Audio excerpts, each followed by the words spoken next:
What's up, everybody, and welcome to PPR Podcast number 136. We're going to get into more playoff reviews brought to you by the San Diego Strike Force. As always, I'm Chase Izidoro, and we're joined yet again by Bowe Fertig. Bowe, welcome back to the podcast. Always nice to be back, Chase. This is the best weekend of high school football. Yeah, I mean, those first weekend of playoffs is always fun because we're in the playoff mood. But, you know, after all those teams on the bye come back now, we're getting into the matchups. It looks really, really good this week. Yeah, it's great to see those teams use that momentum from that round one win going up against top-seeded teams who need to find their groove after a bye week. There's usually a couple upsets.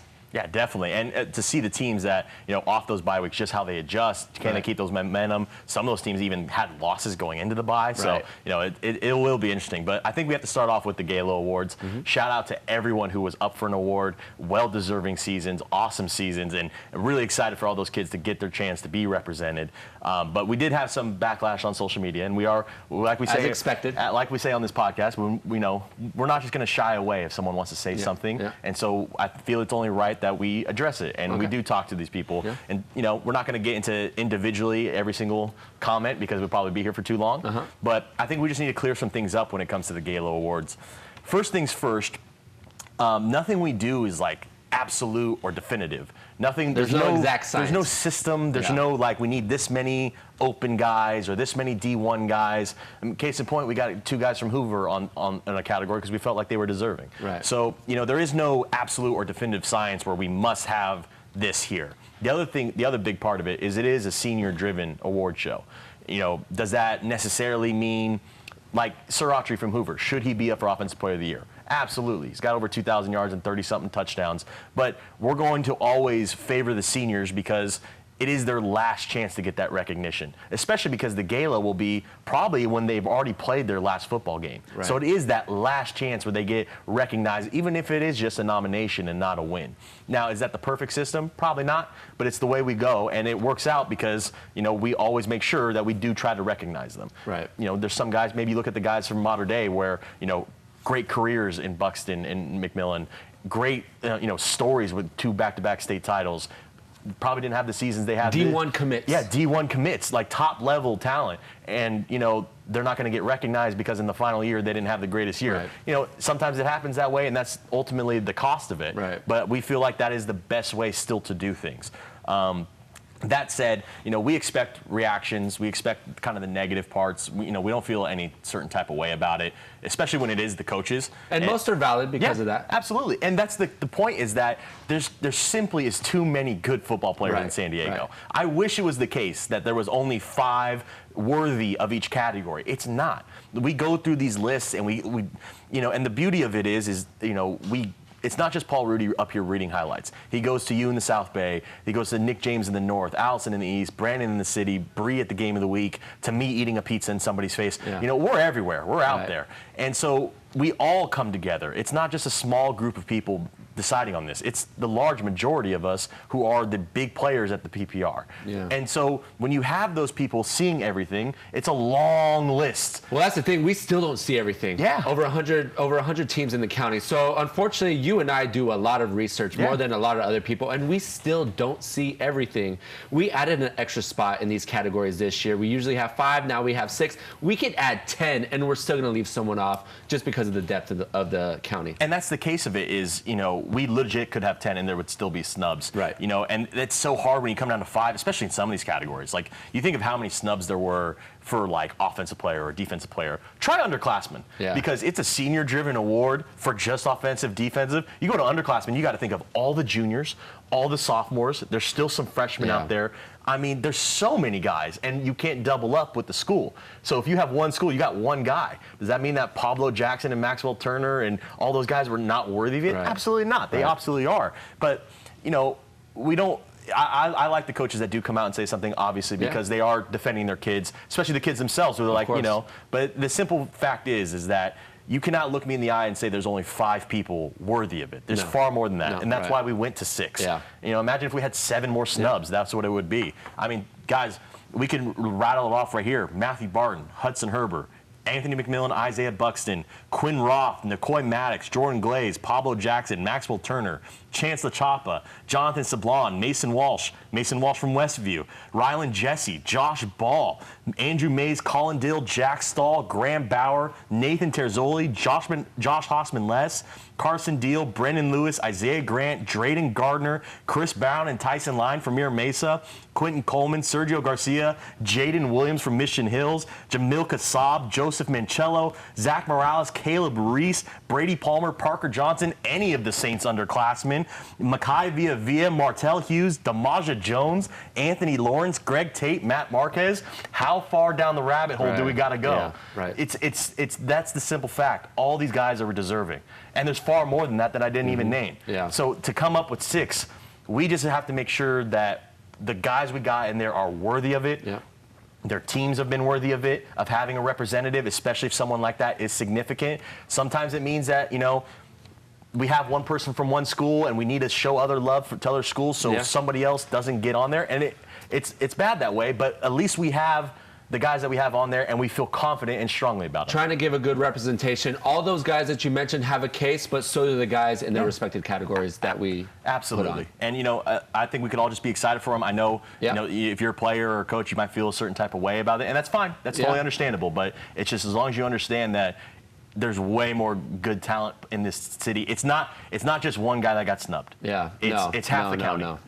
So nothing is personal. But now, there's no doubt about that. I think we just need to move on to the playoffs because I think we said enough piece on that. Let's start with the biggest games, the ones that everybody's been waiting for all year long. The Open Division is finally here. Yeah. Thursday night, we got Granite Hills at Carlsbad. To me, these defenses, especially on the defensive line, have been stout all year long. 2 great running games, good quarterbacks as well. A great quarterback on one side, a freshman, so maybe everybody feels a little nervous that a freshman's going against Carlsbad, but he has yet to show that he can't do it yet. That's true. So, this is going to be a really good matchup between those 2. Yeah, what I'm looking forward to is seeing how that D-line could possibly rattle Sayin, the best quarterback in the country. Sayin is not the fastest quarterback, but he moves so well in the pocket. Yeah. He creates space with his legs, and I think Granite probably has the best defensive line in the county. So that's going to be the matchup that I'm looking for in that one. And as always, week in and week out, Carlsbad has the edge on the outside with their length and size at receiver. And they still have Mason Walsh in the backfield. So that is about a balance of an offense as we have in San Diego County. I probably agree that the Granite D-line is probably the best in the county. If there was one that gave him an argument, it would be Carlsbad's D-line. And to see how the freshman quarterback will handle that. But mainly, we've talked so much about the offensive line for Granite, how great they've been. If they can continue to have success, if they can push the momentum and get open for Maxwell Turner and Pablo Jackson, they can make it easy for Benitez at quarterback. I think it's going to be a very, very close game. The best way to slow down Sayin, keep him off the field. And you do that with the running attack of that 2-headed monster. And you want to talk about another huge matchup. The 2021 D1 championship game was such a great matchup. And I think it was the first time in over 60 years or something that Helix and Lincoln have played each other. Now we get it twice now. And it's in the Open Division. Helix against Lincoln.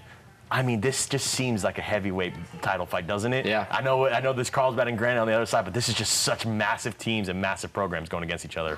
2021, I was there at that game. Washington, the running back for Helix, had over 40 touches that week. And I could see Kevin Allen riding the rock just in very similar fashion. But Helix this year has a better quarterback in Rylan Jesse than they did in that 2021. Or that was I think it was Rylan. It was Rylan, right? So he has more experience now in those big games. That's going to be a heavyweight bout, like you mentioned. And it's going to be a fun one. We obviously know Lincoln. We talk about the best defenses in the county. They are that. And that offense is almost just as good as their defense. So they can...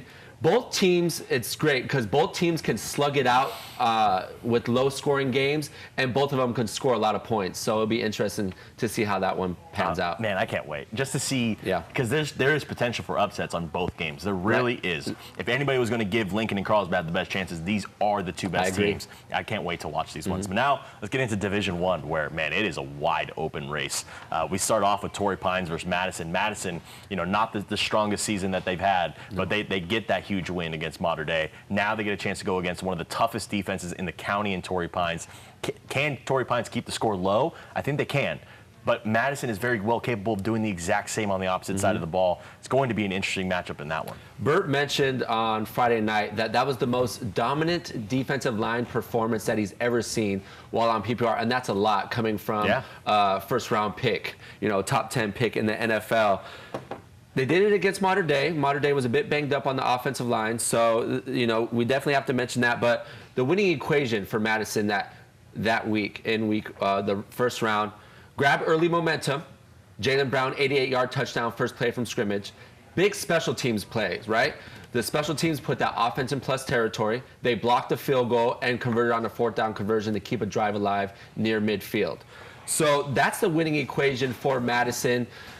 Torrey Pines, Avocado League run, 4-1. They didn't allow more than 17 points. They allowed 17 to Carlsbad and LCC, two high prolific offenses. So Madison is going to need to, when they have the opportunity, pounce and capitalize like they did against Mater Dei. That Mater Dei game, they took the breath out of the Crusaders on that first play of the game and then responded with another quick touchdown. So they're going to need to give that Madison defense the lead. That Madison defense is good, often overlooked. And when you give that defense the lead, they get stronger as the game goes on. Torrey Pines, they're not going to beat you through the air. They're going to beat you on the ground, and that plays right into the hands of that front seven of Madison. Defensive coordinator Scott Ashby took over that program after losing their first two games. Went 7-1 after that, losing against a really good Carlsbad team. So he has this team ready to rock and roll. Both of these teams rely on their defense and rely on a solid run game. Absolutely, and we got to get on to now St. Augustine versus LCC. LCC getting themselves a bye. They played incredible games. They lost all of them, but they were right there on so many different times.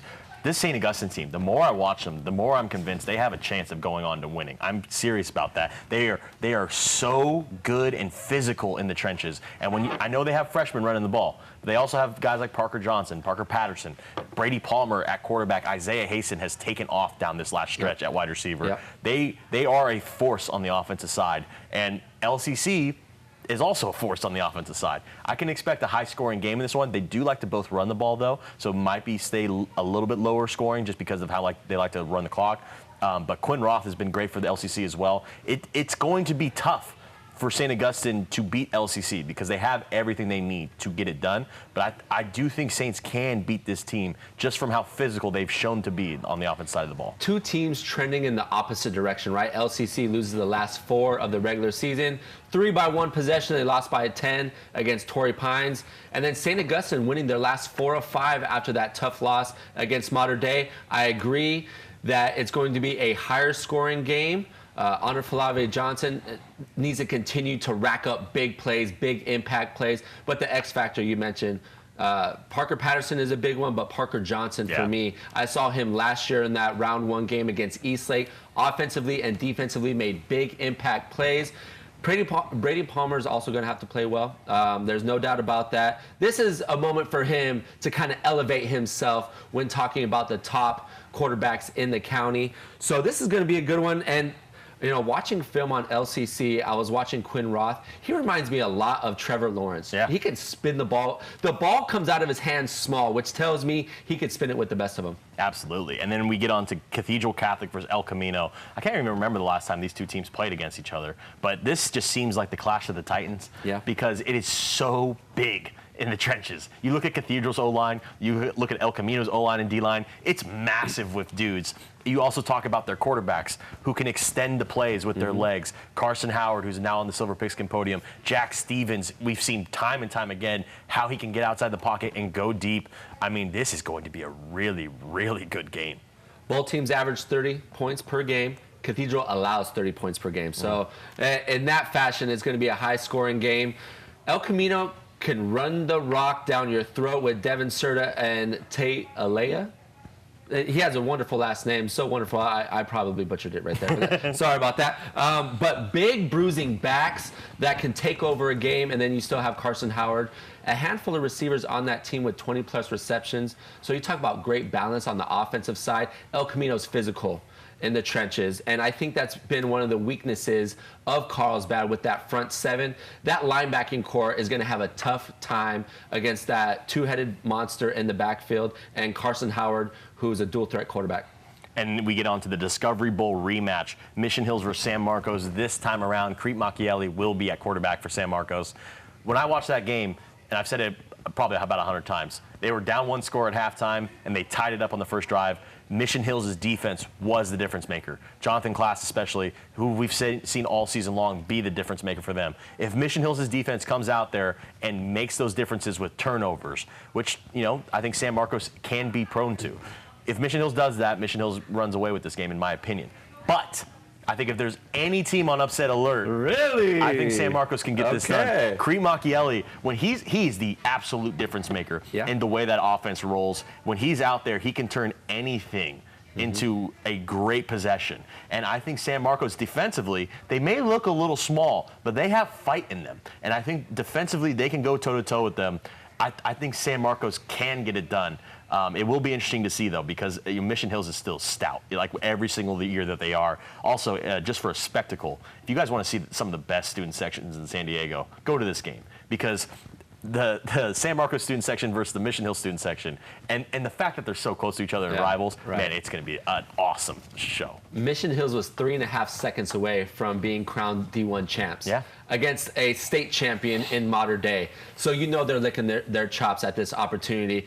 Crete Macchielli is definitely one of the better young quarterbacks, better young gunslingers we've seen this early in a career as a sophomore. We talk about elevating himself as one of the best quarterbacks in the county. If he goes on the road in Mission Hills and beats the Grizzlies, wow, that is impressive to say the least. And now we get on to Division II. Which kind of some of the matchups that you're seeing here that really catch your eye? For Division II, I can see number 8 Oceanside giving Del Norte a run for their money at the top seed. Oceanside is playing really well right now. They have all the momentum heading into this second round of playoffs. Del Norte, we know that offense is good, but the defense, even last year, has given up some points throughout the season. So Oceanside put up 28 in round 1. They have a great opportunity to upset the top seed. But in Division II, I see Scripps Ranch and La Jolla in that championship game. For who I like in D2, I really like the Scripps Ranch and Point Loma matchup. I think Point Loma, we see so much from Brady Allen. He did so much in that game against San Pasqual to give them the win. But the Scripps Ranch team, man, they are able to give them the win. But the Scripps Ranch team, man, they are lethal on the offensive side with Cash Campbell. That is going to be a really high-scoring game. Another player that hasn't really had their name called too much, but is Nathan Terzoli on the defensive side for Point Loma. Has a lot of sacks this year. We know what he can provide. But also, La Jolla versus Central Union. La Jolla, I think, is the top dog in D2, in my opinion. But that is a very tough matchup against Central Union. Always one of the tougher teams, whoever comes to play here from the desert. I would be on a little bit on alert for La Jolla. Central Union can get this win done. Ultimately, though, I do think the Vikings have enough, and they have been on a roll this year, and they're on a mission. I think La Jolla will come out on top in that one. All right, and now we get on to D3. The one that's really catching my eye, in my opinion, is probably going to be the Mission Bay El Cap game. I will be at that game. I'll be watching it live. I expect a shootout, because what Brant Barker and Chance LaChapa and even Julian May have done for El Cap have been phenomenal at times. There are times where they're not as crisp, but that's everybody in high school. But what El Cap can achieve is a very deadly offense. On the other side, though, I agree with you. Mission Bay's offense has been, flat out amazing, considering that it's a bunch of basketball players out there. And Charlie Hutchinson continues to show that he's a very capable quarterback. I saw Charlie Hutchinson in the state playoff game in basketball, and he's a dog. He balled out. He carried that team. He put him on his back. So I could see that happening in this second round game against the 8 seed El Cap. El Cap puts up points. Chance LaChapa, for every third reception, he scores a touchdown. So for every 3 touches on the outside, he's putting one in the end zone. When you can put up points like that in the playoffs, that gives you a good chance to upset the 1 seed. Absolutely. And another one I'd like to look at in D3 is La Jolla Country Day versus West Hills. West Hills is shown to be a really stout team, especially when they're playing at home. La Jolla Country Day with Jaden Mangini on offense, other guys like Jack Circuit, Madden Craig, Gianno Kassab. The Tories look really, really good, but that West Hills team is going to be very tough to break down. I would be on alert for that one as well. I do think La Jolla Country Day can get that upset done, but I would not be surprised if West Hills continues to show that they are a very capable team. West Hills played in a tough Grossmont Hills League, so I think that's going to benefit them well, but La Jolla Country Day is striding at the right time. And now we move on to Division IV. To me, and I think to a lot of people, Mount Miguel has shown to be the class of this division. But that doesn't mean that there's not other great teams out there. No. One that's catching my eyes, Chula Vista and Olympian. The Eagles have been soaring so far this season, but so is Chula Vista. And they're both showing to be pretty good offenses as well. I think I'm going to favor the Spartans. I like what they do with Baca and Gillespie. I think they're phenomenal. But I wouldn't be surprised if that's a really close game. It's great to see Metro South Bay champs and Olympian taking on the Metro Pacific champs in Chula Vista. First time in over 30 years, Chula Vista has been back-to-back state champs.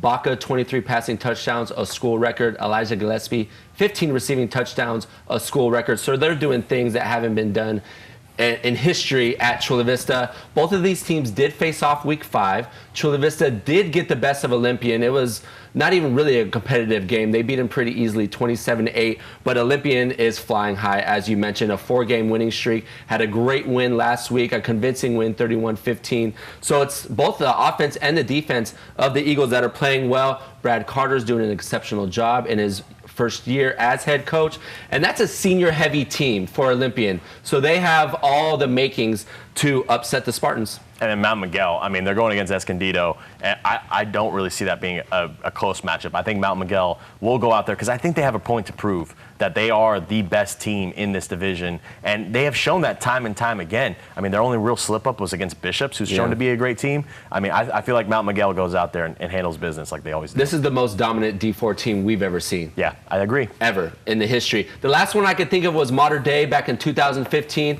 That was a C.J. Verdell team, 33 touchdowns. Quarterback Chris Jones, 34 touchdowns, 1 interception. That was a state-winning team.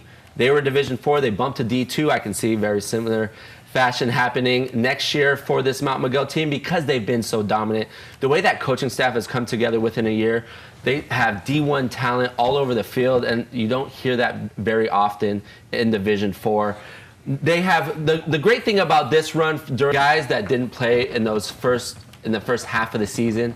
They're going to get more reps because this is practice run for them for a state title run. I think I would tend to agree. I think they have all the capabilities of doing that. Obviously, let's not put the cart before the horse. They still got to get there. No. But I think a lot of people can see that they are very capable if they win the CIF to be one of the more dominant teams when we're talking about those lower divisions. The only way they lose is if they beat themselves. I agree. It will be turnovers. It will be bad special teams plays. Something along the lines of that is really the only way Mater Dei is going to lose, or the only way Mount Miguel is going to lose. And now we go on to Division 5. The one that's really catching my eye is Sweetwater versus El Cajon Valley. I like Hoover Vincent Memorial as well. Vincent Memorial's been a very good team, and we know how awesome this Hoover offense is, but I think that'll be a really tough matchup for Hoover. But for Sweetwater, El Cajon Valley, this Sweetwater team is picking up a lot of momentum, but so is El Cajon Valley. It's El Cajon Valley with a great win over Kearney, a Kearney offense that's been putting up a lot of points. Derek DeBose had a strong performance on offense and on defense with his pick 6. I think El Cajon Valley is starting to show that they have some capabilities of going on and winning D5. That 2-3 seed, Sweetwater at 2, El Cajon Valley at 3, that's going to be a ground and pound. It's going to be a physical game. Derek DuBose does it offensively and defensively as their starting quarterback. I've seen multiple times on highlights at least a few touchdowns on the defensive side. So he probably has a few more that we haven't seen in highlights. So he's doing it on both sides of the ball. Sweetwater, their rushing attack is at their peak right now. They have multiple guys every game with over 100 rushing yards, Xavier Cruz, and a few others to go along with that.